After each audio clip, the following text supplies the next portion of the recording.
भ्रम और झूठ की शुरुआत कहां से होती है? अभी राहुल गांधी जी का आपने स्टेटमेंट दिखाया, क्या करें? 1980 में जब मैं बच्चा था तो मैं लेई बना के कांग्रेस के पोस्टर लगाता था।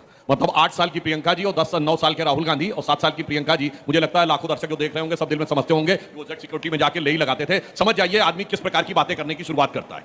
यही समझिए इन्होंने जाके क्या बोला था, मैंने अपनी दादी के जमाने से देखा है पीएमओ में जाकर किस प्रकार का डिस्क्रिमिनेशन होता था एससी और ओबीसी के साथ। भाई साहब, जब दादी जी की मृत्यु हुई तब आप 14 साल के थे। अब ये 11, 12, 13 साल की उम्र में आप पीएमओ में जाते कैसे थे? वो अधिकारी आपको दिखाते कैसे थे?